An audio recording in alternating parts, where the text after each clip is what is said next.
pada negara polisi dan saya sendiri. Ya, dalam pada ilmiah ini, kami memiliki 4 bab, yaitu pendahuluan, landasan teori, melalui penelitian, pembahasan, dan bentuk. Pada bab pendahuluan dan landasan teori akan disajikan oleh saudara Muhammad Dulu. Kemudian pada metode penelitian, pembahasan, dan penutup akan disajikan oleh saudara Zara Al-Fadli. Kepada saudara Dulu, silakan.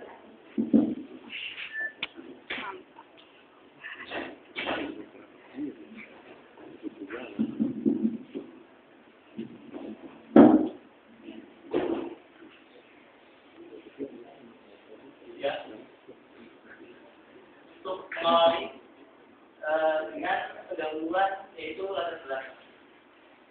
Informasi konsep telah merubah sistem ketatanegaraan Indonesia, yaitu upaya untuk memperbaiki dengan amandemen Undang-Undang Dasar Negara Republik Indonesia tahun 1945 selama 4 kali, yang kemudian melahirkan lembaga baru, antara lain Komisi Yudisial atau KY, Mahkamah Konstitusi atau MK, dan lembaga negara lain yang diatur dalam Undang-Undang Dasar Negara Republik Indonesia tahun 1945. Dalam Fakta Reformasi, Fakta Amandemen Undang-Undang Dasar Negara Republik Indonesia tahun 1945 telah memberikan suatu sumbangsih untuk menerapkan sistem checks and balances terhadap lembaga negara. Namun, karena KPK sebagai organ undang-undang bukan sebagai organ undang-undang dasar 1945, maka upaya untuk checks and balances antar lembaga negara, undang-undang antar lembaga negara yang diatur dalam undang-undang dan lembaga negara yang diatur dalam undang-undang dasar 1945 mempunyai suatu ketidakseimbangan dan ketidakkontrolan antara lembaga negara, sehingga hal ini diupayakan dan diperlukan suatu komitmen oleh oleh bangsa Indonesia, oleh negara Indonesia untuk mewujudkan Indonesia bersih. Di antaranya yaitu dengan memasukkan KPK sebagai organ Undang-Undang Dasar 1945.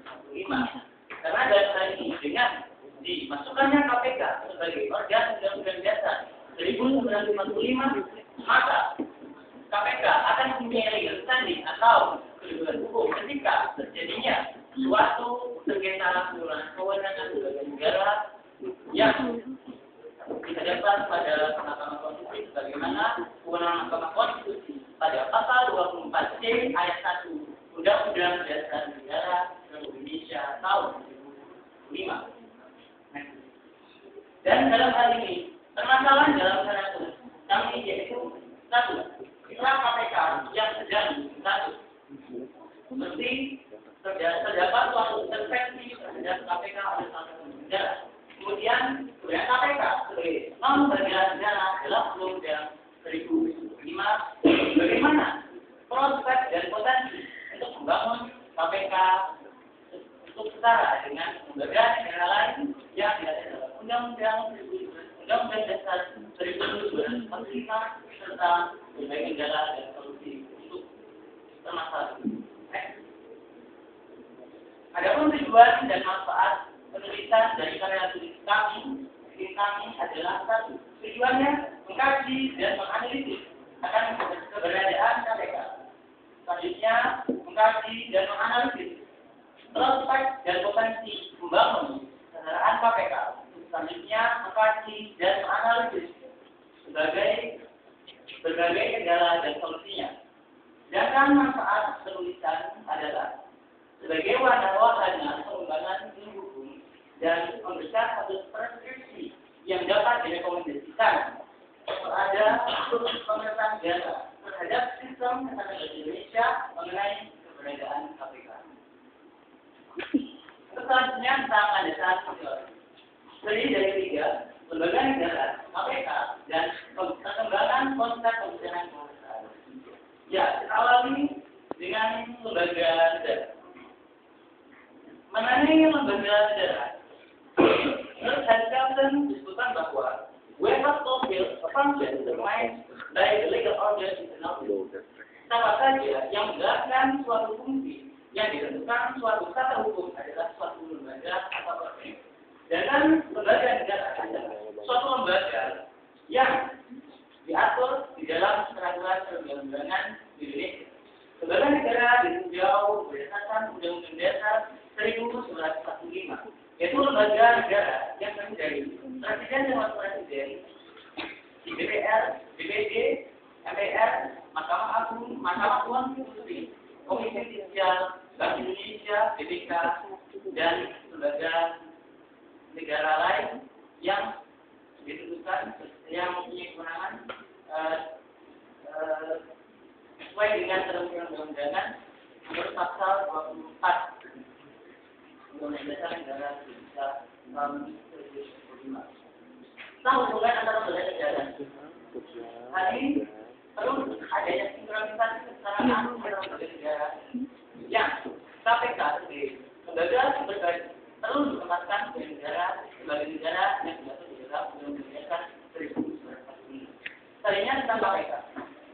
KPK dibentuk berdasarkan Undang-Undang Nomor 30 Tahun 2002 tentang pemberantasan tentang Komisi Pemberantasan Tindak Pidana Korupsi yang punya tugas, wewenang dan fungsi. Tugasnya tentang satuan normatif tentang pasal 6 Undang-Undang 32. Wewenangnya tinggal pasal 7 Undang-Undang Nomor 30 Tahun 2002 dan kewajibannya yaitu pasal 15 Undang-Undang Nomor 30 Tahun 2000 tentang komisi terhadap KPK.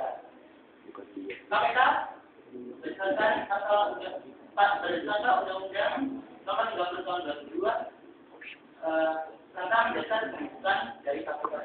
Akan tetapi tidak melanjutkan konstitusionalitas pada Undang-Undang Dasar 2000 tentang perkembangan konsep pembicaraan perkembangan konsep pembicaraan kekuasaan terhadap dinamika konsep ketatanegaraan di dunia setelah itu mempengaruhi sistem ketatanegaraan di Indonesia. Konsep view dari konsep bersamaan. Konsep view yang memberikan thread politika terdiri dari eksekutif, legislatif, dan yudikatif. Sedangkan konsep bersamaan redaksionalnya yaitu American System Consent Leave Finance Senate President Court Independent Justice as House. Yang menjadi bahwa keberadaan komisi independen itu setara dengan komisi dengan lembaga negara eksekutif, legislatif, dan yudikatif. Sehingga dalam konsep bersamaan tidak ada namanya support line organ atau lembaga penunjang sebagaimana putusan Mahkamah Konstitusi Nomor 5 PUU IP 2006 tentang perubahan undang-undang KY dan undang-undang kekuasaan kehakiman yang menafsirkan bahwa komisi itu sebagai lembaga penunjang dari line organ sebagaimana legislatif, yudikatif, dan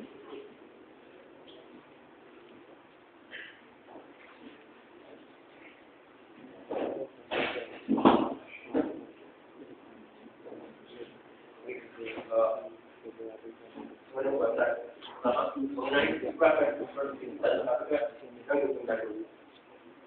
sejarah tentang KPK dilakukan oleh DPR, kemudian pemanggilan yang pihak terutama juga bagi kita ini akan dibubarnya KPK.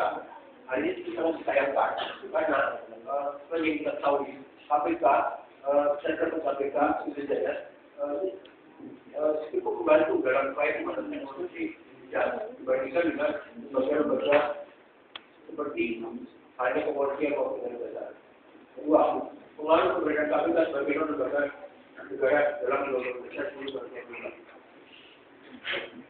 Perluasan uang gerak KPK dalam Undang-Undang Dasar 1945 sangat dimungkinkan sehingga pada jangka panjang diharapkan KPK menjadi sebuah lembaga negara yang mampu memberantas korupsi pada segala aspeknya. Yang ketiga, mengenai proses dan secara KPK sebagai lembaga negara, adanya wacana amandemen kelima Undang-Undang Dasar 1945. Hari ini cukup saja untuk memposisikan KPK sebagai konstitusi, sebagai wakil konstitusi menjadi agenda yang hidup untuk dimenjadi sebagai komitmen reformasi.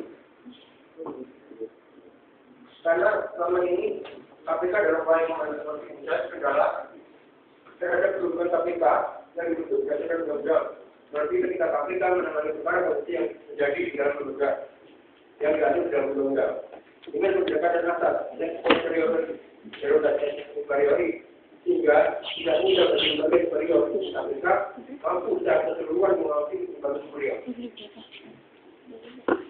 Yang keempat, saudara konstitusi, ini strategi yang mudah adalah jika keputusan penyelenggaraan ini tidak dimulai dengan politik para pengambil keputusan di negara tertentu sebelumnya.